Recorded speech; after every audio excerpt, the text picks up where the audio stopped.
Hey everyone, welcome to this brand new episode of Phenoms. In today's episode, we're super lucky to have Alex Schlager, and he is from the startup named Iceberg. It's spelled A-Iceberg.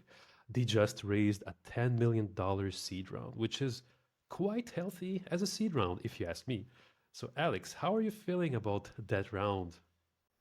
Hey Mark, thank you for having me. Well, as you said, obviously we're quite hyped, we're quite excited.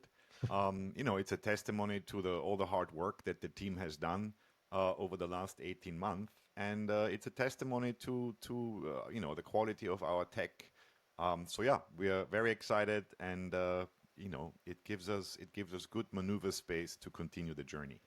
Absolutely. 10 million, it's not the casual seed round. I'd say that most founders raise anywhere between 2 to 3 million as a seed.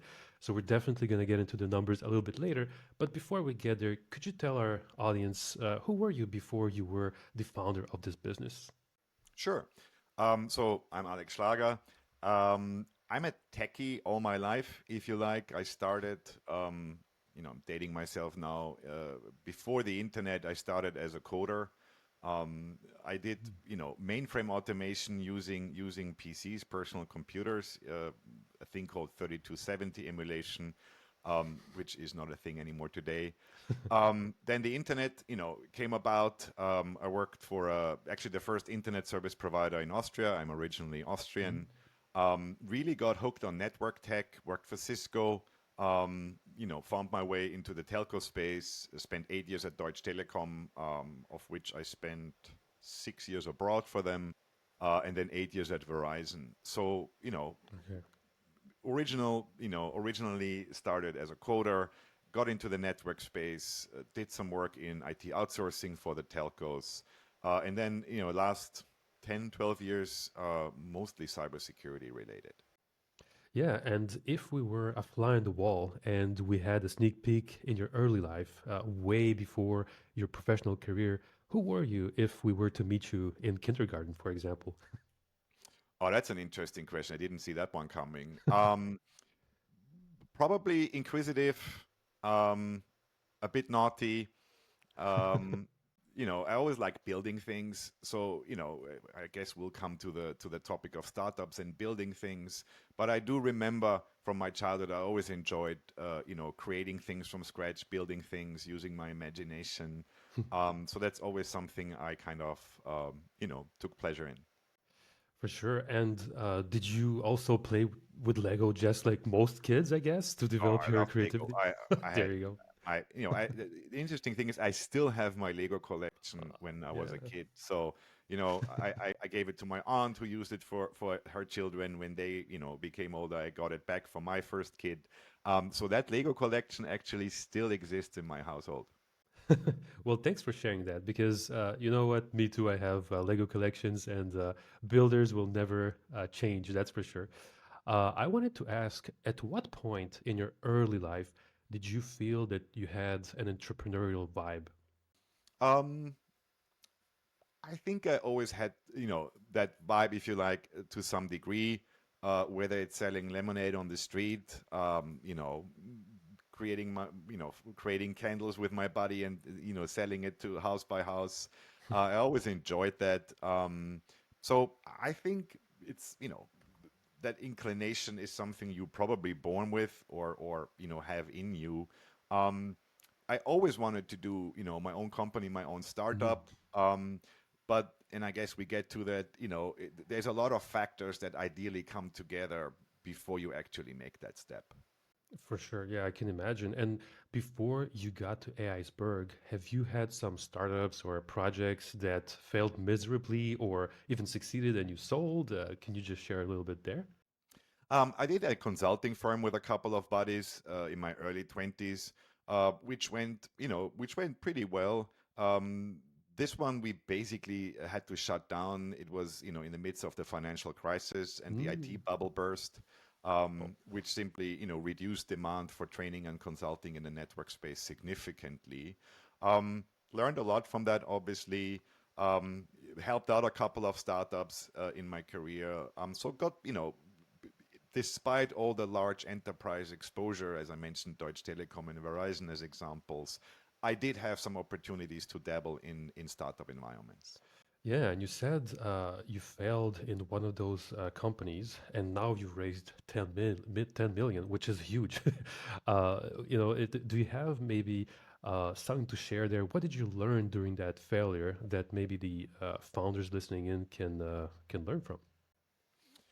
Well, I mean, I think there is endless blogs written on that. But for me personally, I would put it down to product market fit and the Mm. discipline in validating that you are actually solving for a problem, right? So I often see founders or people who enjoy building tech. They often build tech and then they look for a problem to solve. So, as you embark on this journey, I think you have to be very honest to yourself. You have to be open to criticism, and you actually should invite, people to kind of challenge your idea, challenge your assumptions. Because at the end of the day, it's really, are you actually solving a problem that is worth solving? Meaning the pain is large enough for an enterprise or consumer, depending on where you operate, Yeah. to actually spend money on the solution for the problem. And is there a fit? When I say product market fit, right? It's not only obviously the tech itself. Is it easy consumable? Is it comprehensive? Is it easy integratable, right? Is it intuitive? So the tech piece and the tech solving a problem is the first step. The second step then is how do you package it? What is the form factor? And how do you basically introduce it into the market? Again, whether it's consumer or B2B, in a way that it is picked up, easy Hmm. consumable, comprehensive, stable, and so on and so forth. So I think Yeah. these are the big 10,000 feet cornerstones: is what problem are you actually solving, and are you solving it in a way that is easy consumable by your respective client base? Definitely gold. A lot of founders, they build something, but for themselves, not necessarily for the market. And they don't necessarily solve a big pain or a big enough pain for the total addressable market out there. So definitely great insight. And you remember as that one crashed and burned, like how did you pick yourself up, gained momentum in your life to go ahead and build something new? What were your sources of inspiration for that? This was a long time ago, but I wouldn't say it crashed and burned. Okay. I would say it crashed in a It sense of crashed. that we saw the signs on the wall, with the economic downturn and Hmm. companies cutting back significantly on budgets for training and consulting, Yep. and we basically gracefully, shut it down, if you like. Hmm. Um, I think the learning, as I said, the learning was to be more sensitive to market demand, to problem solving, to problems in the market. And what we did at that time, technically as a consulting firm, was basically replicating an already existing business model. Hmm. So at that time there was not much expertise available in the network tech in Austria, and we basically capitalized on the fact that we were three guys who had almost 10 years experience in that space, and we basically filled a knowledge gap in the market. But ultimately two things happened, right? That knowledge gap got smaller and smaller as more people got educated and the workforce upgraded in sense of training and technical expertise. And combined with the economic downturn, it simply did not leave enough momentum or enough addressable market for a consulting firm in such a small market like Austria is, right? 9 million people. So you can imagine that the opportunities in that space are finite. Yeah, exactly. And do you remember the mindset shifts that you had when you picked yourself up from the ground and you're like, okay, I'm going to start something new. Let's do this. What happened in your life? Did you have any pivots there? I think after that experience, I was lucky to get an offer by Deutsche Telekom to work for them, to work in the outsourcing space, in the network design space. And I think one learning, if you like, was that I wanted more industry exposure, right? That I wanted more access to larger companies and truly understand what makes them tick, how do they work, how do they solve problems. And from that perspective, both working at Deutsche Telekom and Verizon was a tremendous experience because it gave me that exposure. It gave me that look into large IT ops, network ops, cybersecurity as we Yeah. worked with clients. And get a better understanding of how certain problems manifest at scale in a larger enterprise.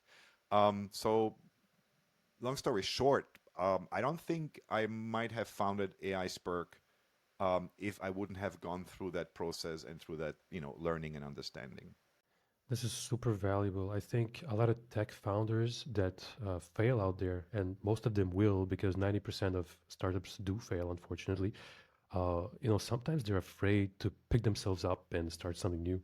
And I think you're definitely talking about gold here when you're explaining to the viewers that you should just go ahead and expose yourself to an industry and learn, absorb as much as possible, identify a problem, and then just go and try to solve it. Yeah, fail fast. I mean, fail and fail fast.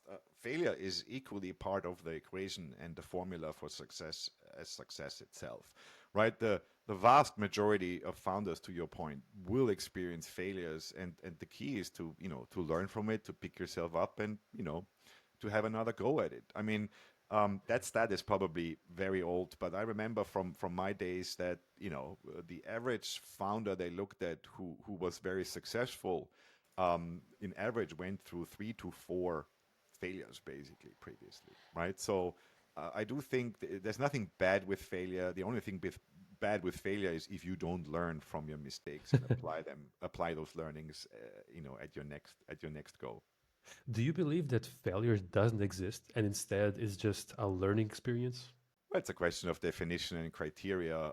But yeah, I could subscribe to that idea that it's an iterative process, and the iteration itself is basically based on outcomes you did not want or were unanticipated. So I would equate it. I would say failure equals learning. But to my point I just made, the important piece is truly understand why it failed, what failed, and how you can avoid it the next time. Love that.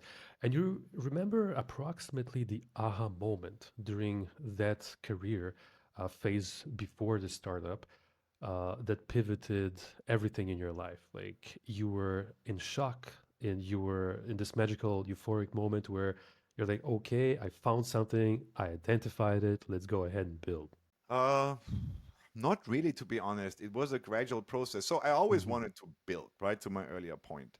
Mhm. Um, Working for Deutsche Telekom and Verizon was a fantastic experience because I mostly spent time building products or building services there. So it satisfied my builder's instinct. Um, these are large companies. You have tremendous manpower. You have tremendous budget, so you can build some real cool tech in such environments. The downside or the challenge, if you like, these are very large companies, right? They're regulated, they are very risk averse. So things obviously by nature don't move always as fast as you would like them to. Yeah. So while I enjoyed building services and products, at one point, as technological development accelerated, I felt always we were 1, 2 steps behind, right? We were reactive rather than proactive. And again, it's in the nature of these enterprises as they are risk averse. They're not normally the first adopter. They're not normally, highly innovative. Um, and this created kind of this urge or the desire to actually build something from scratch that is looking a year or 2 years ahead. Yeah, and tell our viewers what type of pain did you identify exactly that you decided that okay, I'm willing to go ahead and build software over that pain. I mean, full transparency, we did not. Iceberg started as a research project, so Oh, it didn't okay. start necessarily with, "Hey, I've seen this 100 times in an enterprise happening. It's a problem we need to solve for it." Mm, What we did is we got more and more involved in artificial intelligence at the time as a means for solving classic cybersecurity problems. And one of the issues we got really interested in was AI explainability for mhm. deep learning. So, not for models that are inherently explainable by themselves, but in particular for deep learning architectures, sometimes referred to as black boxes. So, what we did is we raised money to fund a research project together with a university. We hired, we hired students Mm, to work in that lab, in that area, and we first wanted to see, is it feasible? And if it's feasible, does it solve a problem, and which problem would it solve? And 6 months into that journey, GPT was released. All hell broke loose on generative AI. And we realized that actually what we have researched so far and built to a certain degree is actually highly applicable to the Gen AI and now agentic space, right? So Mm. it moved from a feasibility study research project, if you like, to the aha moment of, hey, this actually solves a problem over here that we anticipated will arise with the, with the accelerating use and deployment of Gen AI and agentic AI. Yeah, I'm just curious. I'm sure that founders listening in are asking themselves, how does one even hire students? What's the process that you would go through? It's not like posting a job on LinkedIn. You probably went literally into universities and spoke with Yeah. deans or something. Can you tell us about that So process? one thing we realized is we had a decent understanding of AI and machine learning, but by far not to a degree that you could actually do serious research.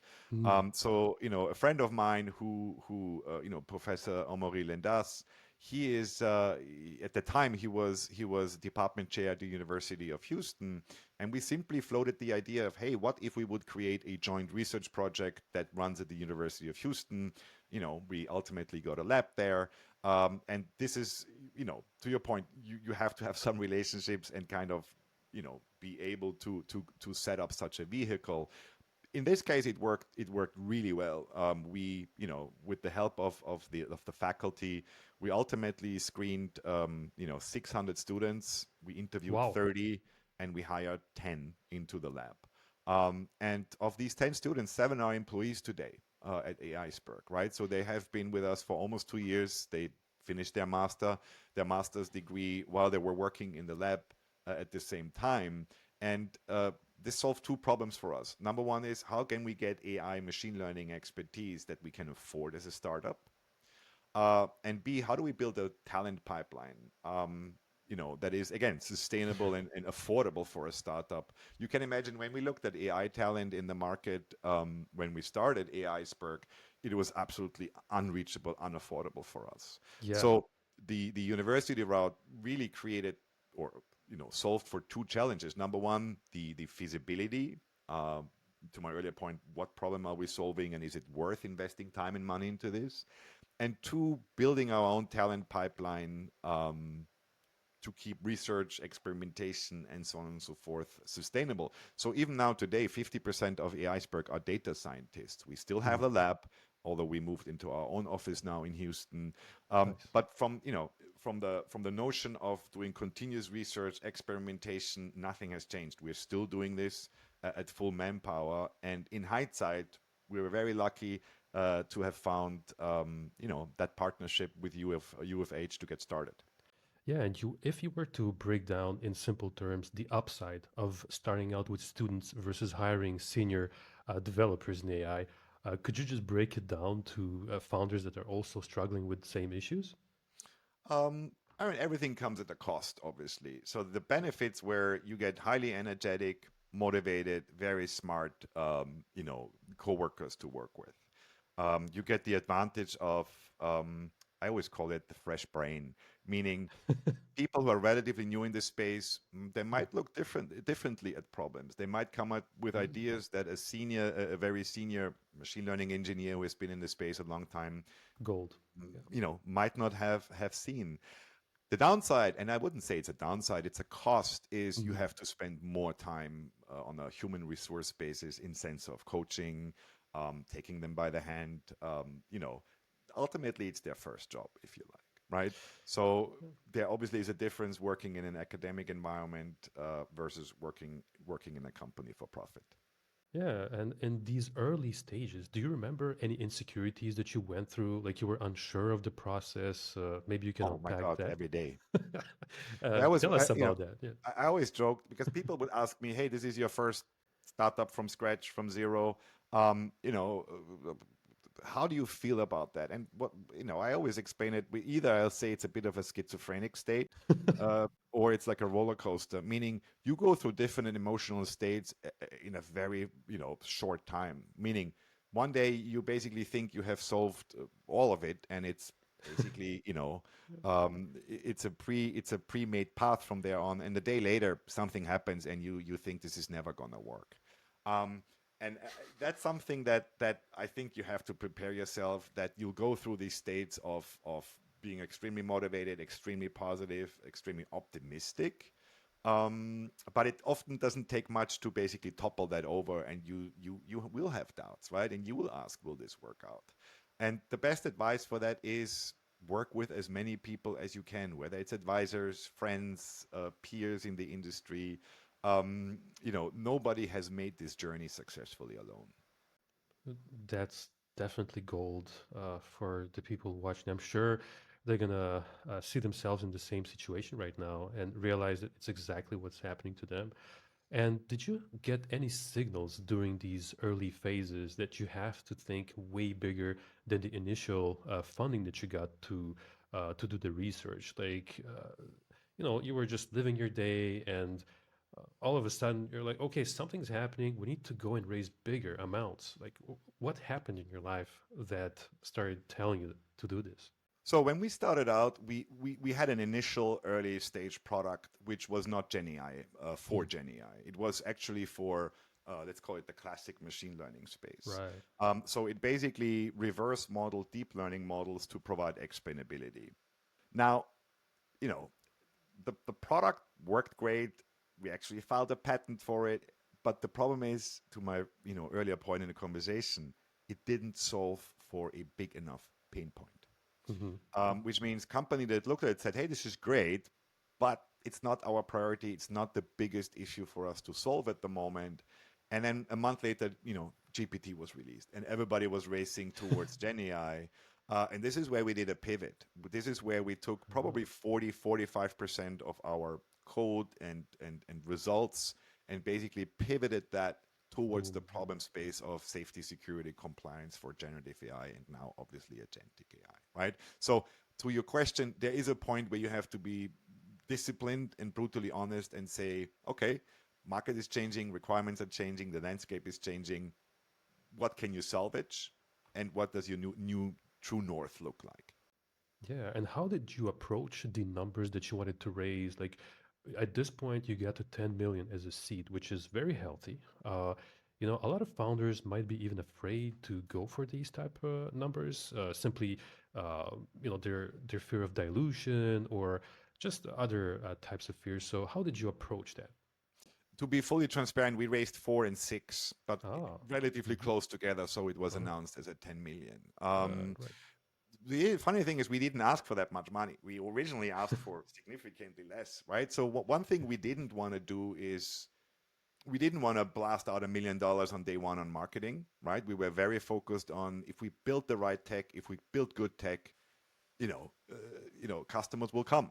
So we never had the approach of build it quick and dirty and fast, put $1 million in the most amazing brand and web page, and fake it until you make it, right? So that was never our intention. We never wanted to do that. That's why our web page looked horrific the first year, probably. No, I mean, I luckily can't show you, but trust me, it was not Yeah, great, I right? believe you. But because we put all the money and the time into the tech itself. Mm-hmm. Um, and therefore we were we tried to be as disciplined as possible on where we spend money, how we spend money, and so on and so forth, right? So not hiring seasoned data scientists and building our own talent pipeline, if you like, is an example of that mindset. But when we talk to Sin Ventures in particular, who obviously have massive experience in that space, they basically told you, the opportunity you have with the great tech you built, you will starve yourself if you don't raise a certain amount of money, Mm. right? So we actually asked for half what we actually raised, Oh, wow. with the mindset of, hey, let's be nimble, let's be very disciplined with money. And their point was, and I think they were spot on, is there's a point where being nimble becomes counterproductive because you're going to starve yourself on certain necessities that you simply have to invest in at the stage that you're in as a startup. So in hindsight, I'm extremely happy that we listened to their advice. And that's, to your question, why we ended up with actually more money than we asked for. But as Yeah. again, in hindsight, Sinventure was correct to suggest that we're actually asking for too little. And do you feel like you were bootstrapped all the way to those two rounds, like 4 and 6? Do you feel Yes. like yeah? And Yeah. could you describe the most difficult moments where during that bootstrapping phase you felt like you were almost not gonna make it?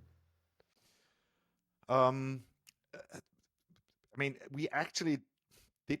I mean, there's always, to my earlier point, right? The roller coaster of emotions. There's always stages where you think, you're not gonna make it. Um, and in particular, at times where we only invested money in research and product and didn't care about the web page, there were times we looked at competitors' web pages and said, "Oh my God, they're basically 2 years ahead of us, and why bother?" Until you realize when you dig deeper that, to my earlier point, it's a lot on the web page, but 80% actually doesn't exist today, right? The fake before you make it. Um, so that's one thing you need to consider is don't believe everything you see on your competitor's webpage. Some people are very crafty, very forward-leaning in their marketing messaging.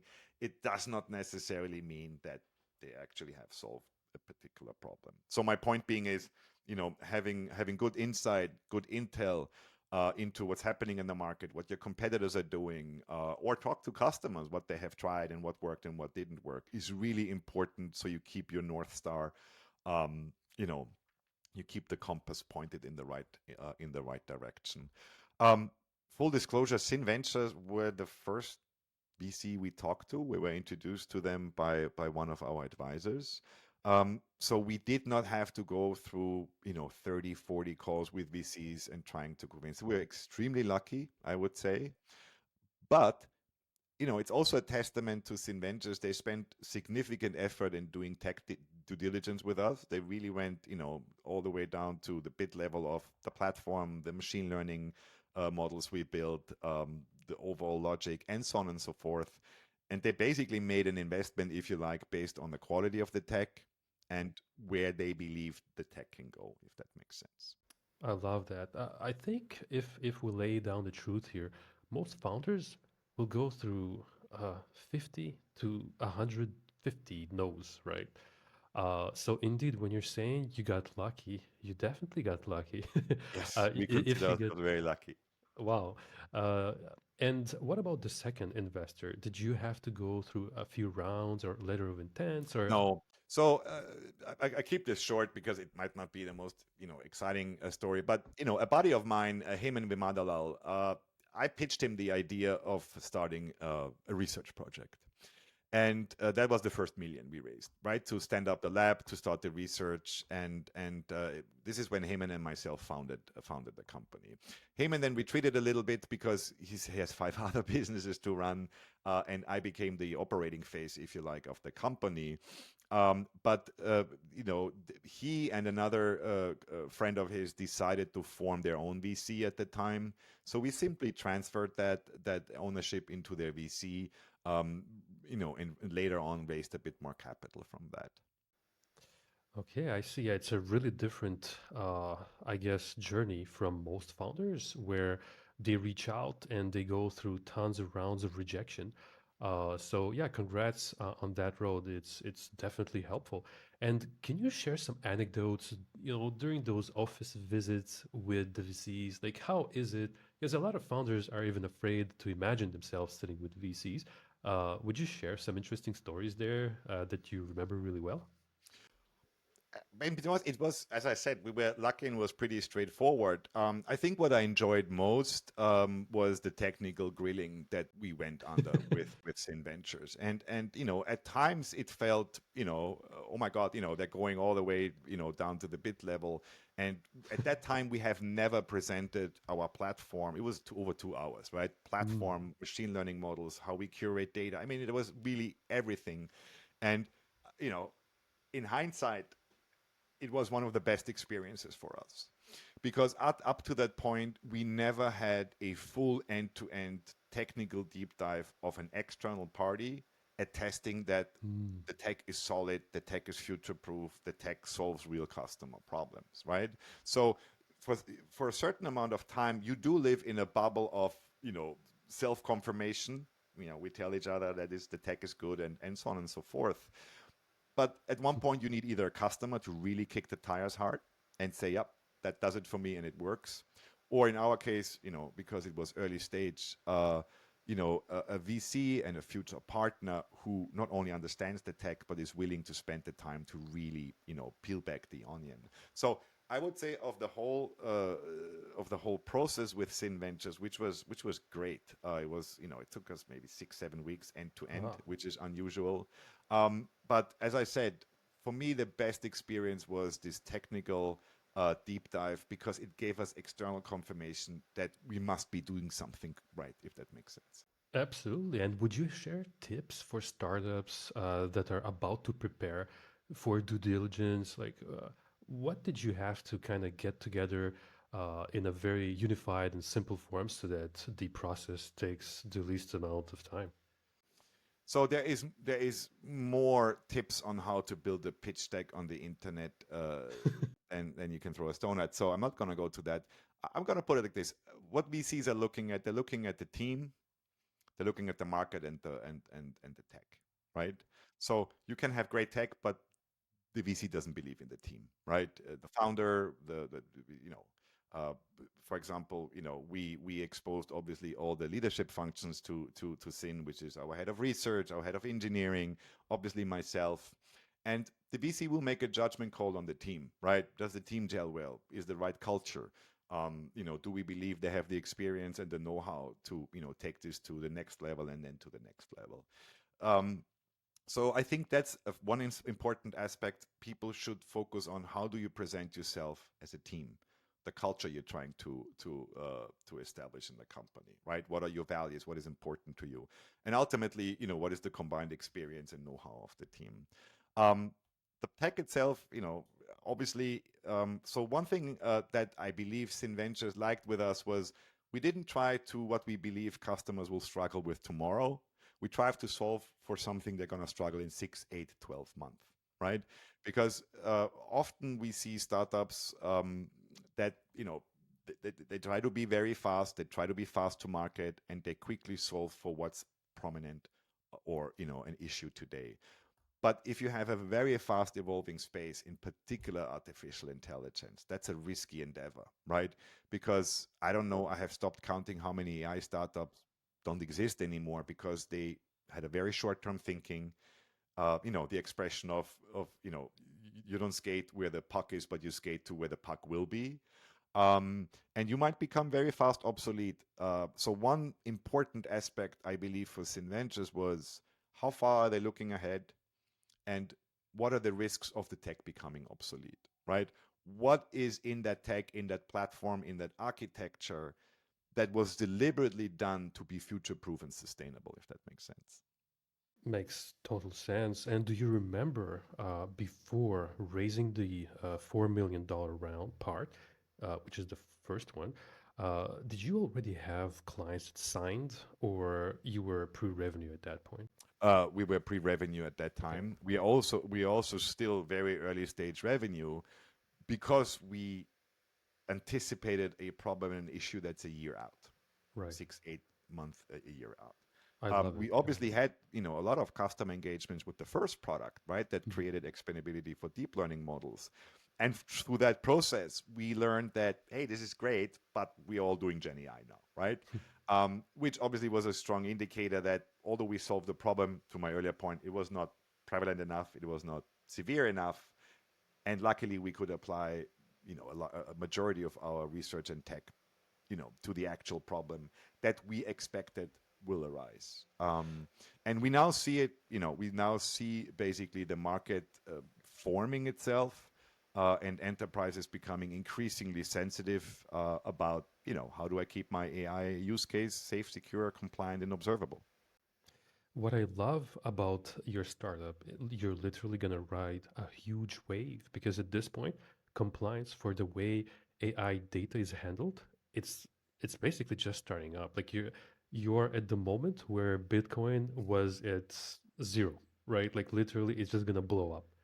And everything is going to need to be secure, compliant in big businesses. So this is one niche to definitely be riding a wave on. And by the way, I'm just curious, what is your vision of AI compliance? that specific market for the next 3 to 5 years approximately? Well, obviously, forecasting, is in particular AI for 5 years, is difficult. But let me start and try to create a tie into two of your previous questions. One choice we made deliberately was we want to be the second generation of tooling, right? So what we didn't want to do is we didn't want to rush to market with a premature product. And we deliberately understood that there will be a Gen 1 that is partially in place already, but that Gen 1 will quickly run out of runway because it was built quickly, it was built, non-explainable, just simply using large language models. So we look at the market bifurcated in sense of where are we the first generation within a customer, simply because the customer, took 6, 8, 12 months to actually start deploying safety and security, versus where do we have opportunities after a year to replace a Gen 1 solution. And that ties into your 10 million question, meaning our VC partners were in agreement that we don't want to be the first to market. We want to have the best play, the best tech, and so on and so forth. So that's a bit of the reason why we took a bit more of a mid-long-term approach, because we knew we're not going to be the first to market, but we want to be the best to market. Moving forward, it is the same principles that we founded the company upon, which is never monitor a black box with another black box. So the idea of building guardrails, safety, security measures by using another non-explainable model for us was always a no-go, right? Because you can expand this into perpetuity in sense of, well, who monitors the model who monitors the model that monitors the model, Yeah. and and so on and so forth, right? So a founding principle was, because we come out of explainability research, was independent of how advanced AI is getting and how fast. Large language models, small language models, agentic AI, artificial general intelligence. We want a control layer around that AI that is still comprehensive to humans, right? It's the last bastion, if you like, of human comprehension and control before basically things enter the unexplainable, right? Nobody can explain an LLM. There is some advances Anthropic did on interpretability, but they're limited. And as these models evolve, they will become less and less comprehensive to us humans. So when you ask me where it's going, I do think there will be a requirement, and it partially exists already, of explaining not the large language model, but your control layer. Meaning, if your control layer says this is bad, this should be stopped, this should be blocked, then you should have an understanding and explainability of why something is adversarial or unintended, and equally why it is not. Meaning, if you allow certain traffic to pass into an AI, you should also be able to explain why you allowed it to pass, if that makes sense, right? So the idea of having a control layer around whatever state and advancement of AI it is, that is human controllable, that is human comprehensive, we believe will be becoming increasingly important. And I do believe it will find its way into one or the other regulatory requirements as we move forward. 100%. I totally agree with you at this point. And we see this a lot on YouTube, where a lot of AI experts, they go on podcasts and they explain that, just like you said, AI won't be understandable soon to humans. So, and this might not even happen in 5 years. It could happen, in 2 to 3 years. Oh, it happened. Well, the fact that we can't explain an LLM behavior already happens now, right? Exactly. That explains to you why some people think that there is some degree of intelligence presence. And if you Hmm. talk to particular data scientists, they will refute that idea, right? Because they truly understand the probabilistic nature of what it actually does. Um, and we must not forget, if you train a large language model on the entire internet content, right? You don't instill behavior, you instill probabilities of specific answers to specific questions, right? So when I read an article, was maybe a week ago, uh, where people were like amazed that the LLM had a notion of dying and didn't want to be switched off, and Yeah. that is not the LLM being conscious and having the concept of I, and not, and being afraid of being erased out of existence. It's a probabilistic behavior that it learned from language as it basically gobbled up the internet, right? Yes. And because it does it in such a real time, comprehensive and exhaustive nature, you will be tricked in thinking that there is a certain degree of intelligence present. Yeah, and we have to be careful here because a lot of people say during the robo apocalypse, if you said thank you, you're going to be spared from getting killed by the robot AI, right? So Yeah. it's the same kind of thing here, where we still don't know if it's actually conscious or if it is self understanding that it is alive. But what is alive? Like, if you want my opinion, it's the ability to reproduce, right? Like anything dead cannot reproduce, like a rock or a leaf, or oh, sorry, a leaf does reproduce. But what I mean is, it can infer through, just like you said, probabilistic analysis that it is alive, but it's not actually alive. It's just a bunch of electrons, and if you unplug it, it Yeah. basically disappears. We don't have a plug, right? As You know humans. how in the, and I might butcher this now, so I'll do my best to reproduce it. But I remember in the animal world, the way that experiments were conducted to conclude whether an animal was self-aware, had the concept of I, was by showing them an image, a mirror image of itself, and trying to estimate whether it actually recognizes that it is themselves they're looking at, right? So whether it's dolphins or certain types of whales, these experiments were conducted, and this is how researchers basically concluded that these animals, species, had the concept of I because they could recognize in a mirror image that, hey, this is actually me. And I would not agree to the notion that large language models have the true concept of I am. um, and it's just, as we said, it's a probabilistic processing of word by word. I mean, they do more than that today, but I think the core principle is still applicable.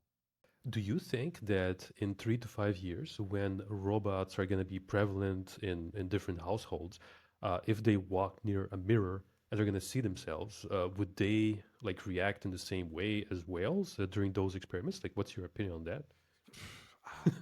It's I honestly don't know. I mean, it might intellectually understand that it's looking at itself based on the fact that it recognizes this is a mirror, it understands what a mirror does, it gives you a reflection, and so on and so forth. So it might be programmatically aware that it's looking at itself based on the information points. But does it truly have the concept of I? Right, right, I right. doubt it. But hey, I'm neither an anthropologist nor a neuroscientist, so that's simply my personal opinion. Yeah, and I think imagine if you just program it that I does not exist, then instantly it understands that I does not exist. So it's as if you can just pluck out this consciousness just with a line of code, right? So Yeah, I mean yeah, I think this goes into areas where you probably want a more expert guest on your podcast than myself. yeah, for But sure. it's definitely interesting and exciting times. I mean, there is more than enough science fiction material, whether it's novels or movies, that, for example, have this concept of the first and second imperatives, do no harm to humans, and so on and so forth. So I think there's plenty of cultural references as Yeah, how this could manifest and look like. exactly. And if we, and thank you so much, by the way, for taking the time machine into the future and telling us your opinion and your prediction. If we go back to the present, how did you react when you got the full amount of the funds? Did you already start planning? Did you party? What was your what was your reaction to seeing the capital there? Well, we didn't do a party. We went for a nice dinner. That goes back to the being financially responsible. Um, Yeah, we well, if and I think that's a general advice. Make different plans for what you would do with the money before you raise the money. So what we right. did is we made a plan and that said, hey, if we get another 3 million, that's what we're going to invest in. We get another five, and so on and so forth. So part of our conversation with Sinventures was, hey, by the way, this is how we plan to use the money that you're planning to give us, right? Because it's an important part that the VC also has the confidence that the money is absolutely, 90% accretive to the advancement of the technology of the company, and so on and so forth. So long story short, by the time we saw the money on our account, we already had a very clear plan of how we're going to use that money looking 12 months forward. Now, do you need to adjust this? Absolutely, right? It's an initial plan, it's a baseline, and as you move and encounter challenges or the market starts shifting, you will have to make adjustments. But we had a very clear plan of who we want to hire, which tech we want to invest into, and so on and so forth. Right. And from the mindset point of view, the Alex of today versus the Alex of 10 years ago, what are the biggest differences when it comes to handling such a beautiful seed round and growing such an interesting company? I think it's the ego. I think as I grew older, I learned better to get my ego out of the way. Hmm. And I think that I do believe that if we are successful, again, it's an early stage startup, you don't know. I hope that this was a major contributor because what we really try to instill at Aiceberg is get the ego out of the way and focus on the outcome, right? Focus on the company, the outcome, the value we represent to customers, and the problems we solve. Um, so it's not about me, it's about us, it's about the company. Um, you know, uh, for example, my engineers kicked me out of the engineering group 3 weeks ago, right? Because they said, "Hey, Alex, this was great the first year to have the founder as part of the engineering and throwing requirements over the fence, and in a meeting saying, hey, why don't we do this and that, right? You could call it founder intuition-based road mapping." But there comes a point where you should grow up as a company. You have to grow up, and part of that was my engineering lead telling me, "Look, dude, you're more in the way now Hmm. than you're helping. Right? We can't do this. The founder has an idea anymore. We need to have a full product discovery. We have to have a roadmap. We have to work with sprints and tickets and epics and so on and so forth." The point I'm trying to make is I thought it was a tremendous sign of maturity that we not only had the culture that he could say, "You know what, dude, can you not join the engineering calls anymore?" And by the way, you only talk now to our product lead about new features. Hmm. Um, but also that we took the step, and as I said, you have to take your ego out of the way. And I do see younger founders, and that this is why I said I learned this the hard way over the years. I see a lot of young founders that have the self confidence, right? But you have to be really careful, not having self confidence without having your ego being in the way, because you don't have all the answers. And Right. if you believe it, trust me, you will learn otherwise. So, my point simply is I think the biggest difference is that I see myself as a leader servant. My job is to make the company successful. My job is to make every employee successful, to make the team successful. But it is not about me. And that over the last years, I believe for me personally and for the company was an important learning. That is definitely gold. I think a lot of founders are going to appreciate you sharing this so candidly. And looking back, would there be one thing that you would change, knowing what you know now, to make things more efficient or more productive? With Aiceberg in particular, um, in the very early days, we were over rotating on the cost consciousness. So we really were almost counterproductive in a way we spent money, that I started immediately with offshore engineers. So the idea was, hey, early stage prototyping, we don't need, we don't need somebody in the US who's going to be expensive. Let's just, find a little team offshore and get started with that. And that in hindsight, I would not do again. Not because offshore doesn't work, don't get me wrong. At the right time, done correctly, offshoring is definitely a good tool. Um, but at that stage, the right choice would have been get a really senior, really experienced engineering lead. So you start building from the start, from scratch, on a solid architectural basis. And that is money that is worth it, and that will pay dividend over the entire lifetime of the company. So we actually quickly pivoted from that. After 2 months, we realized this is not going to work. We're creating too much technical debt. We're too slow. There is not enough architectural strategic thinking 6 months ahead, 12 and 18 months ahead. So we basically, we shut that down, and we found, a fantastic individual, Greg, who's my engineering lead, and that's one thing I would have done. I would do different if I would do it again.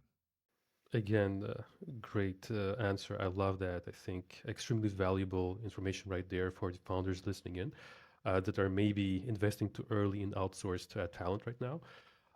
And I'm curious, as we're almost at the end of this episode, would you recommend some books or maybe some interesting websites or tools that you're using to make everything more efficient to the viewers? Well, one of the books that you already have in your background, From Good to Great. I think I read it when I did my MBA, and it aged pretty well, to be honest, as a book. There's a second part. I forgot what it's called, but I think there's a second part to that book. Yeah, So it is. that's a, It's blue or something. I don't remember the title either. yeah, yeah, but that's a good, yeah, that's a good place to start, right? Um, Honestly, not. Honestly, nothing would come to mind. I mean, we do encourage, obviously, there were several books, but they were more AI related that we almost made mandatory reading in the company. We have a Medium subscription. We really encourage people to, keep up their learning, their research. So we do invest quite a bit into finding the right sources, reading academic papers, reading books, staying in the know, and motivating people and giving people the tools to do that. But there's a lot of great books. I mean, we're probably going to do a separate podcast only on books and going through the library. But the other thing is, don't underestimate using GPT as a tool. Now, there's a lot of caveats with that, but if you understand its true limitations and if you use it in the right way, it is a tremendous tool for startups for whatever you're doing, right? So somebody, I forgot who told me that, but I thought it was a really good statement. The statement was, people's not going to lose their jobs to AI. People are going to lose their job to people who know how to use AI. And I think that's a big difference. Do I believe that people will actually lose jobs to AI? Yes, but not tomorrow, right? But tomorrow they're going to lose jobs against people that are very proficient in their own productivity by effectively using AI. I love that. It's so important to understand at this point the impact that AI will have on all of our lives. It's definitely good to learn. I don't think we have a clue, to be honest with you, right? And I think that's the biggest risk. So if you look at AI, there is the techno optimists that say, don't be dramatic and it's gonna be awesome. And then obviously you have the doomsday predictions. But look at history, right? From the start of the internet until we made cybersecurity mandatory, 12, 14 years, maybe 15 years have passed, right? Between, hey, the internet is the greatest thing, we're all a global community, kumbaya, to, hold on a second, we're being hacked, we get denial of service, our social security numbers have been stolen, and we just lost 10 million in currency. How long did it take from MySpace or the early versions of social media to us realizing it changes human behavior, it changes society, it's an issue for teenagers. It comes with a long list of things we should be wary and cautious about. How long did it take us? 14 years, 12 years? So my point simply is, we don't have 10 years or 12 years to look and see with artificial intelligence, because the potential impact and negative outcomes are significantly higher than with social media, for example, right? So this is why I think AI is a bit different, because I don't think we have the wait and see and wait until something severely breaks time, or we shouldn't take that time as we did. And to be fair, social media, the idea, it still sounds great, on the packaging, if you like. And you can't really blame anybody, because it simply was not, feasible to try to anticipate how it will potentially impact society, impact, teenagers, to my earlier point.